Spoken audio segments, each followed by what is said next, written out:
श्री गणेशाय नमः। गुरुर्ब्रह्मा गुरुर्विष्णु गुरुर्देवो महेश्वर गुरुर्साक्षात् परब्रह्म तस्मै श्री गुरुवे नमः। माता च पिता त्वमेव त्वमेव बन्धु च सखा त्वमेव त्वमेव विद्या द्रविणं त्वमेव त्वमेव सर्वं मम देव देव।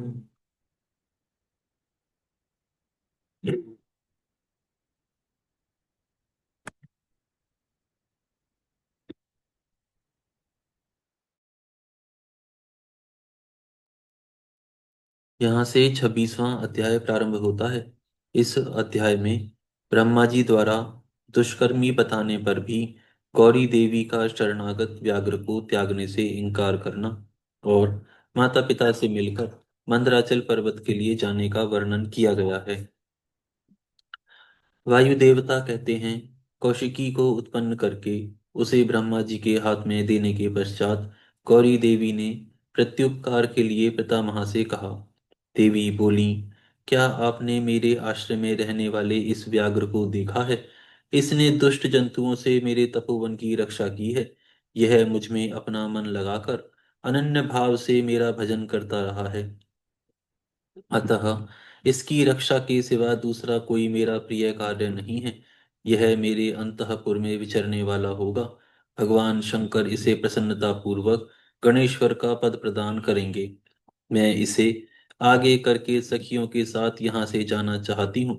इसके लिए आप मुझे आज्ञा दें, क्योंकि आप प्रजापति हैं। देवी के ऐसा कहने पर उन्हें भली भांति जान उन्हें भोली भाली जान हंसती और मुस्कुराते हुए ब्रह्मा जी उस व्याघ्र की पुरानी क्रूरतापूर्ण करतूतें बताते हुए उसकी दुष्टता का वर्णन करने लगे। ब्रह्मा जी ने कहा, हे देवी, कहाँ तो पशुओं में क्रूर व्याघ्र और कहाँ यह आपकी मंगलमयी कृपा। आप विषधर सर्प के मुख में साक्षात अमृत क्यों सींच रही हैं? यह तो व्याघ्र के रूप में रहने वाला कोई दुष्ट निशाचर है। इसने बहुत सी गौओं और तपस्वी ब्राह्मणों को खा डाला है। यह उन सब को इच्छा अनुसार ताप देता हुआ मन माना रूप धारण करके विचरता है। अतः इसे अपने पाप कर्म का फल अवश्य भोगना चाहिए। ऐसे दुष्टों पर आपको कृपा करने की क्या आवश्यकता है? स्वभाव से ही कलुषित चित्त वाले इस दुष्ट जीव से देवी को क्या काम है? देवी बोली, आपने जो कुछ कहा है वह सब ठीक है। यह ऐसा ही सही, तथापि मेरी शरण में आ गया है, अतः मुझे इसका त्याग नहीं करना चाहिए। ब्रह्मा जी ने कहा, देवी, इसकी आपके प्रति भक्ति है। इस बात को जाने बिना ही मैंने आपके समक्ष इसके पूर्व चरित्र का वर्णन किया है।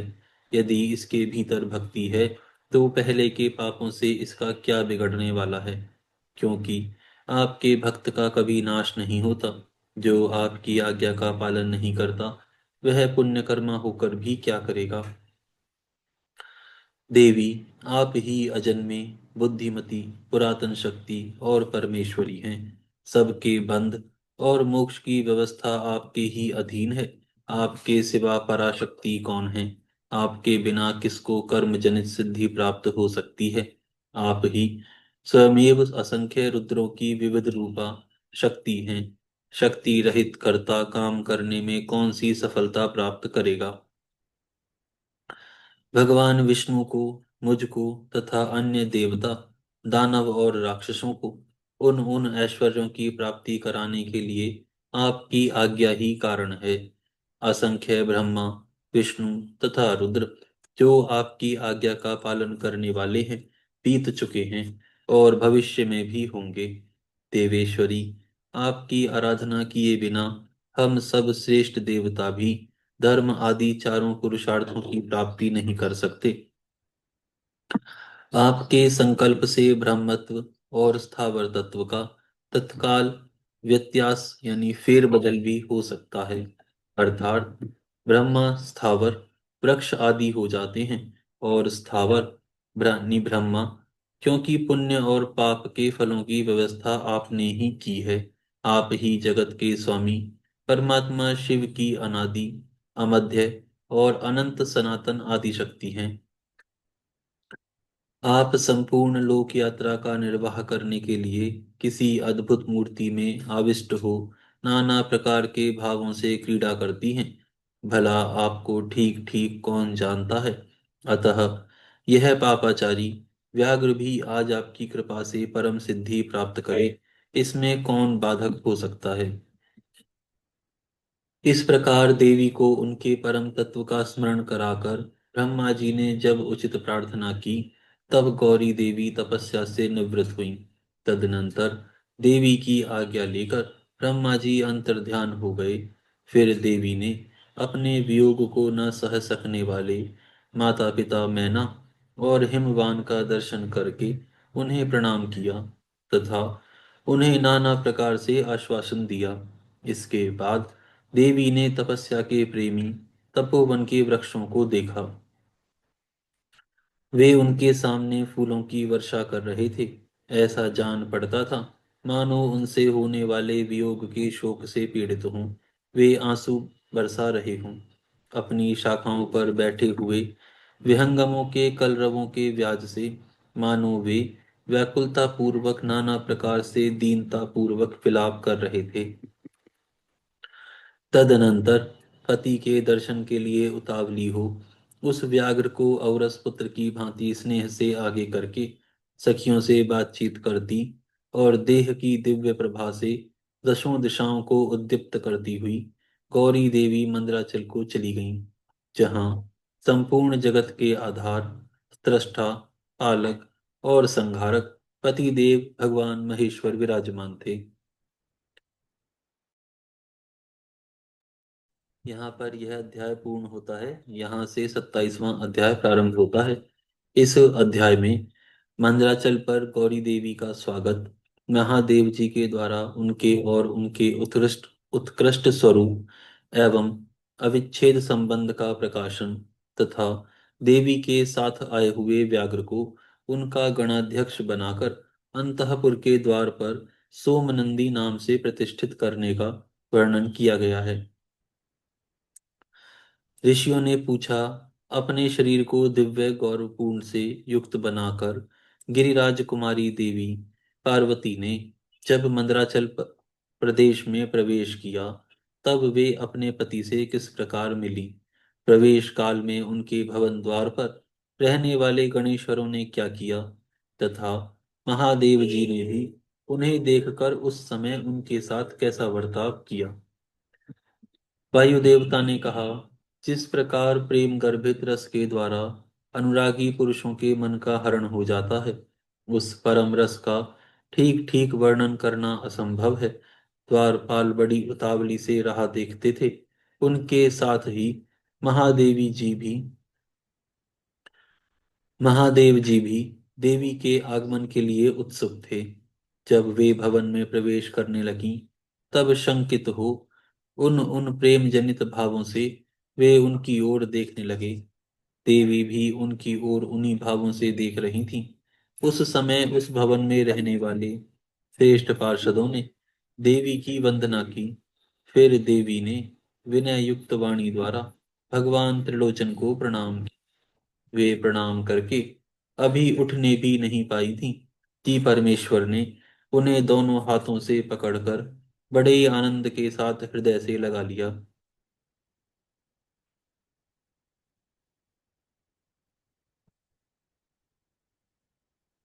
इसके बाद शिव जी ने मधुर मुस्कान से समन्वित हुई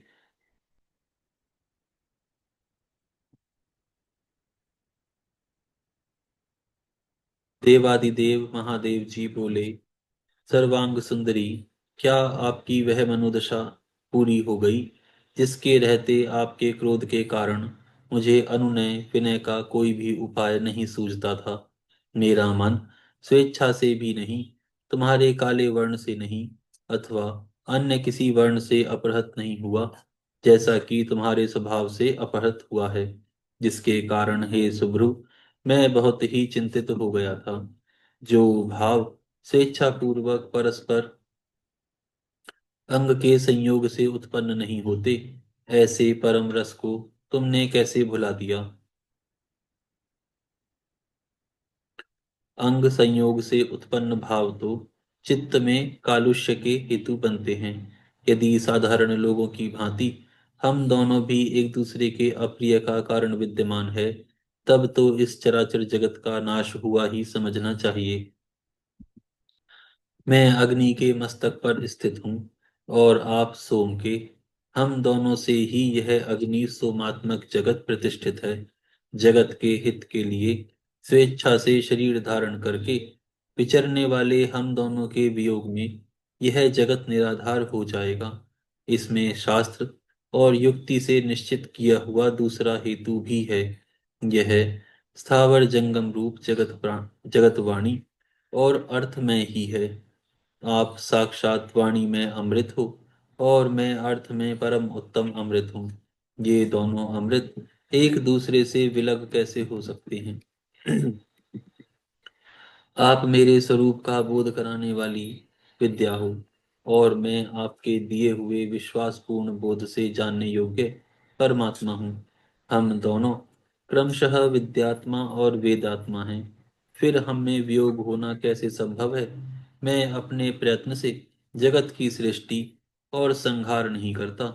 एकमात्र आज्ञा से ही सबकी सृष्टि और संहार उपलब्ध होते हैं। वह अत्यंत गौरवपूर्ण आज्ञा आप ही हो। ऐश्वर्य का ऐश्वर्य का एकमात्र सार आज्ञा यानी शासन है, क्योंकि वही स्वतंत्रता का लक्षण है। आज्ञा से वियुक्त होने पर मेरा ऐश्वर्य कैसा होगा? हम लोगों का एक दूसरे से विलग होकर रहना कभी संभव नहीं है। देवताओं के कार्य की सिद्धि के उद्देश्य से ही मैंने उस दिन लीला पूर्वक व्यंग वचन कहा था। तुम भी तो यह बात अज्ञात नहीं थी, फिर तुम कुपित कैसे हो गई? अतः यही कहना पड़ता है कि तुमने भी मुझ पर जो क्रोध किया था वह त्रिलोकी की रक्षा के लिए ही था, क्योंकि आपने ऐसी कोई बात नहीं है जो जगत के प्राणियों का अनर्थ करने वाली हो। इस प्रकार प्रिय वचन बोलने वाले साक्षात परमेश्वर भगवान शिव के प्रति श्रृंगार रस से सारभूत भावों की प्राकृतिक जन्मभूमि देवी पार्वती अपने पति की कही हुई इन मनोहर बातों को सुनकर तथा इसे सत्य जानकर मुस्कुराकर रह गईं। परंतु लज्जावश उन्होंने उसका कोई उत्तर नहीं दिया। केवल कौशिकी के यश का वर्णन छोड़कर और कुछ उन्होंने नहीं कहा। देवी ने कौशिकी के विषय में जो कुछ कहा उसका वर्णन करता हूँ।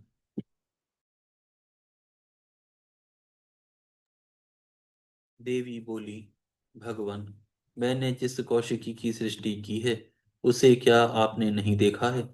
वैसी कन्या ना तो इस लोक में हुई है और ना होगी। यों कहकर देवी ने उसके विंध्य पर्वत पर निवास करने तथा सम्रांगण में शुंभ और निशुंभ के वध करने करके उन पर विजय पाने का प्रसंग सुनाकर उसके बल पराक्रम का वर्णन किया। साथ ही यह भी बताया कि वह उपासना करने वाले लोगों को सदा प्रत्यक्ष फल देती हैं तथा निरंतर लोगों की रक्षा करती रहती हैं। इस विषय में ब्रह्मा जी आपको अवश्य बातें बताएंगे। उस समय इस प्रकार बातचीत करती हुई देवी की आज्ञा से ही एक सखी ने उस व्याघ्र को लाकर उनके सामने खड़ा कर दिया। उसे देखकर देवी कहने लगी,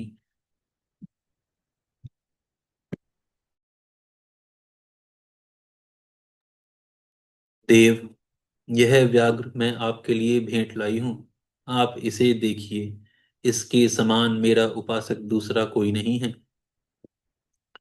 इसने दुष्ट जंतुओं के समूह से मेरे तपोवन की रक्षा की थी। यह मेरा अत्यंत भक्त है और अपने रक्षणात्मक कार्य से मेरा विश्वास पात्र बन गया है। मेरी प्रसन्नता के लिए यह अपना देश छोड़कर यहाँ आ गया है। महेश्वर, यदि मेरे आने से आपको प्रसन्नता हुई है और यदि आप मुझसे अत्यंत प्रेम करते हैं तो मैं चाहती हूँ कि यह नंदी की आज्ञा से मेरे अंतःपुर के द्वार पर अन्य रक्षकों के साथ उन्हीं के चिन्ह धारण करके सदा स्थित रहे। वायुदेव कहते हैं, देवी के इस मधुर और अंत अंतो अंततो गत्वा प्रेम बढ़ाने वाले शुभ वचन को सुनकर महादेव जी ने कहा, मैं बहुत प्रसन्न हूँ।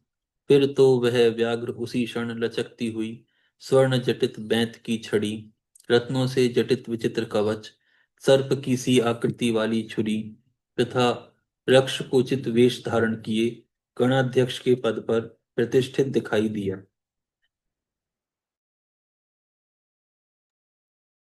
उसने उमा सहित महादेव और नंदी को आनंदित किया था। इसलिए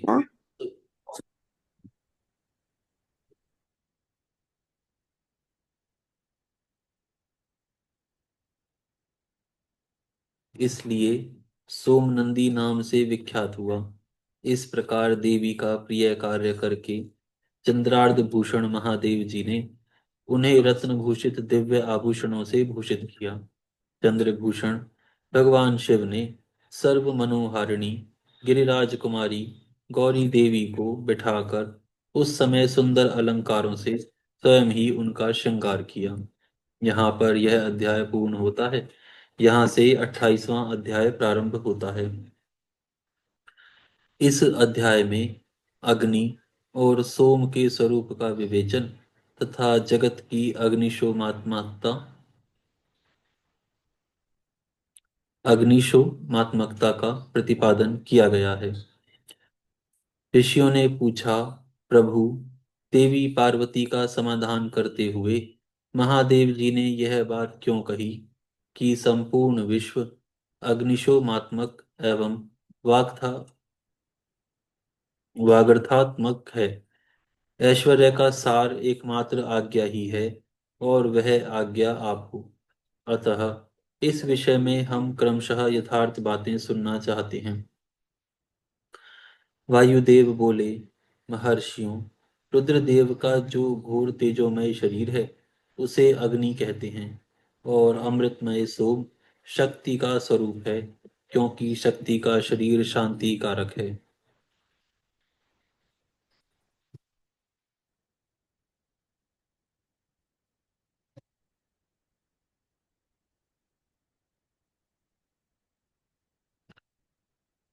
व्रत है वह प्रतिष्ठा नामक कला है, और जो तेज है वह साक्षात विद्या नामक कला है।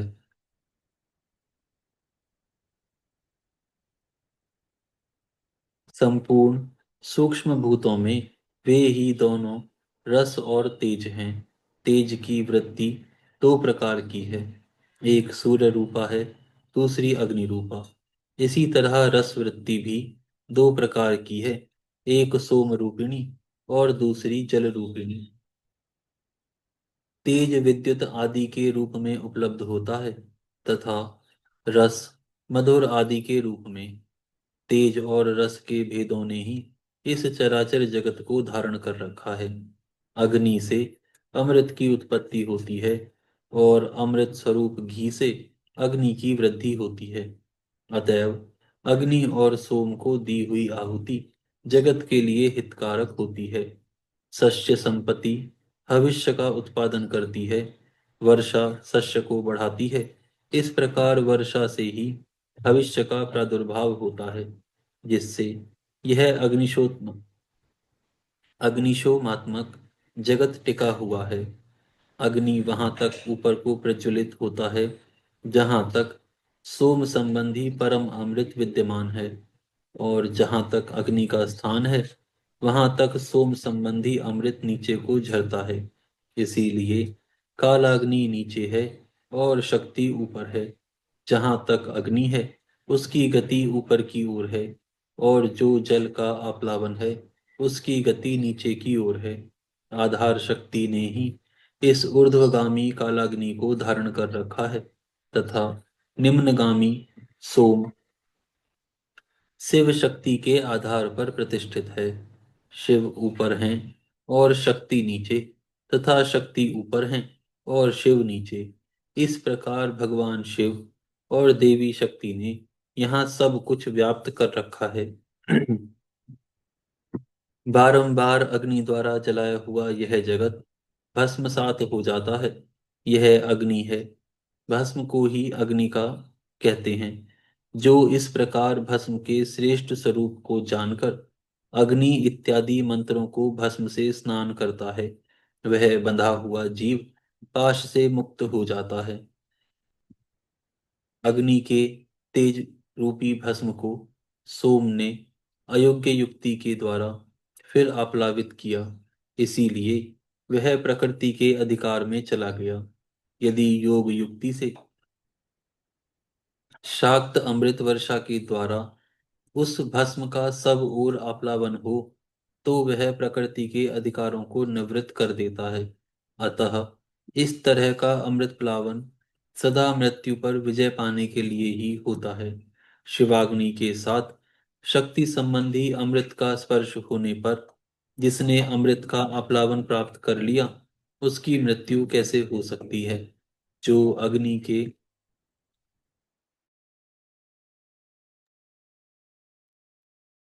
जो अग्नि के इस गुह्य स्वरूप को तथा पूर्वोक्त अमृत प्लावन को ठीक ठीक जानता है, वह अग्निशोमात्मक जगत को त्याग कर फिर यहाँ जन्म नहीं लेता। जो शिवाग्नि से शरीर को दग्ध करके शक्ति स्वरूप सोमामृत से योग मार्ग के द्वारा इसे आप्लावित करता है, वह अमृत स्वरूप हो जाता है। इसी अभिप्राय को हृदय में धारण करके महादेव जी ने इस संपूर्ण जगत को अग्निशोमात्मक कहा था। उनका यह कथन सर्वथा उचित है। यहाँ पर यह अध्याय पूर्ण होता है। यहाँ से 29वां अध्याय प्रारंभ होता है।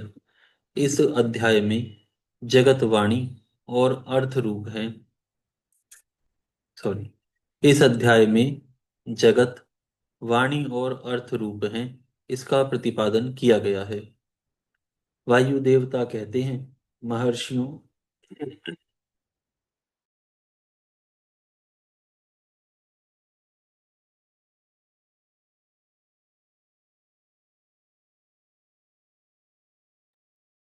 वायु देवता कहते हैं, महर्षियों, अब यह बता रहा हूं कि जगत की वागर्थात्मकता की सिद्धि कैसे की गई है। छह अधव्याओं छह अधवाओं यानी मार्गों का सम्यक ज्ञान में संक्षेप से ही कर रहा हूं, विस्तार से नहीं। कोई भी ऐसा अर्थ नहीं है जो बिना शब्द का हो, और कोई भी ऐसा शब्द नहीं है जो बिना अर्थ का हो। अतः समयानुसार सभी शब्द संपूर्ण अर्थों के बोधक होते हैं। प्रकृति का यह परिणाम शब्द भावना और अर्थ भावना के भेद से दो प्रकार का है। उसे परमात्मा शिव तथा देवी पार्वती की प्राकृत मूर्ति कहते हैं। उनकी जो शब्दमयी विभूति है, उसे विद्वान तीन प्रकार की बताते हैं: स्थूला, सूक्ष्म और परा। स्थूला वह है जो कानों को प्रत्यक्ष सुनाई देती है, जो केवल चिंतन में आती है, वह सूक्ष्म कही गई है। और जो चिंतन की भी सीमा से परे है, उसे परा कहा गया है। वह शक्ति स्वरूपा है। वही शिव तत्व के आश्रित रहने वाली शक्ति कही गई है। ज्ञान शक्ति के संयोग से वही इच्छा की उपोद्बली का होती हैं, यानी उसे दृढ़ करने वाली होती हैं। वह संपूर्ण शक्तियों की समष्टि रूपा हैं। वही शक्ति वही शक्ति तत्व के नाम से विख्यात हो समस्त कार्य समूह की मूल प्रकृति मानी गई है। उसी को कुंडलिनी कहा गया है। वही विशुद्धात्परा सत्तामयी माया है। वह स्वरूपतः विभाग रहित होती हुई भी छह अथर्वाओं के रूप में विस्तार को प्राप्त होती हैं। उन छह अध्वाओं में से तीन तो शब्द रूप हैं और तीन अर्थ रूप बताए गए हैं। सभी पुरुषों को आत्मशुद्धि के अनुरूप संपूर्ण तत्वों के विभाग से लय और भोग के अधिकार प्राप्त होते हैं। वे संपूर्ण तत्व कलाओं द्वारा यथा योग्य व्याप्त है। परा प्रकृति के जो आदि में 5 प्रकार के परिणाम होते हैं, वे ही निवृत्ति आदि कलाएं हैं। मंत्राध्वा, पदाध्वा और वर्णाध्वा, ये 3 अध्वा शब्द से संबंध रखते हैं, तथा भुवनाध्वा, तत्वाध्वा और कलाध्वा, ये तीनों अर्थ से संबंध रखने वाले हैं। इन सब में भी परस्पर व्याप्य व्यापक भाव बताया जाता है। संपूर्ण मंत्र पदों से व्याप्त है, क्योंकि वे वाक्य रूप हैं। संपूर्ण पद भी वर्णों से व्याप्त है, क्योंकि विद्वान पुरुष वर्णों के समूह को ही पद कहते हैं। वे वर्ण भी भुवनों से व्याप्त हैं, क्योंकि उन्हीं में उनकी उपलब्धि होती है। भुवन भी तत्वों के समूह द्वारा बाहर भीतर से व्याप्त है, क्योंकि उनकी उत्पत्ति ही तत्वों से हुई है। उन कारणभूत तत्वों से ही उनका आरंभ हुआ है। अनेक भुवन उनके अंदर से ही प्रकट हुए हैं। उनमें से कुछ तो पुराणों में प्रसिद्ध हैं। अन्य भुवनों का ज्ञान शिव संबंधी आगम से प्राप्त करना चाहिए। कुछ तत्व सांख्य और योग शास्त्रों में भी प्रसिद्ध हैं। शिव शास्त्रों में प्रसिद्ध तथा दूसरे दूसरे भी जो तत्व हैं, वे सब के सब कलाओं द्वारा यथा योग्य व्याप्त हैं। परा प्रकृति के जो आदि काल में 5 परिणाम हुए, वे ही निवृत्ति आदि कलाएं हैं। वे 5 कलाएं उत्तरोत्तर तत्वों से व्याप्त हैं। अतः पराशक्ति सर्वत्र व्यापक है। वह विभाग रहित होकर भी 6 अध्वाओं के रूप में विभक्त है। पर प्रकृति का शिव तत्व से संबंध होने पर शक्ति से लेकर पृथ्वी तत्व पर्यंत संपूर्ण तत्वों का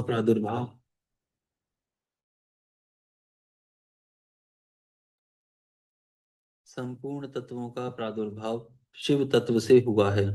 अतः जैसे घड़े आदि मिट्टी से व्याप्त हैं, उसी प्रकार वे सारे तत्व एकमात्र शिव जी से ही व्याप्त हैं।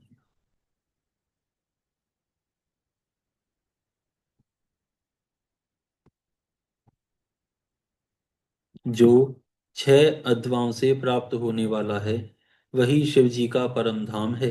5 तत्वों के शोधन से व्यापिका और अव्यापिका शक्ति जानी जाती है।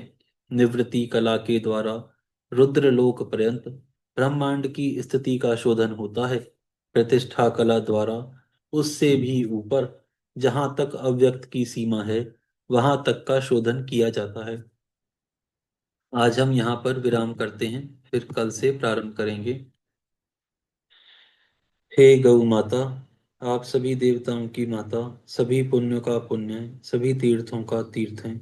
हम सभी आपको दंडवत प्रणाम करते हैं। आपकी कृपा सदैव हमारे ऊपर बनी रहे।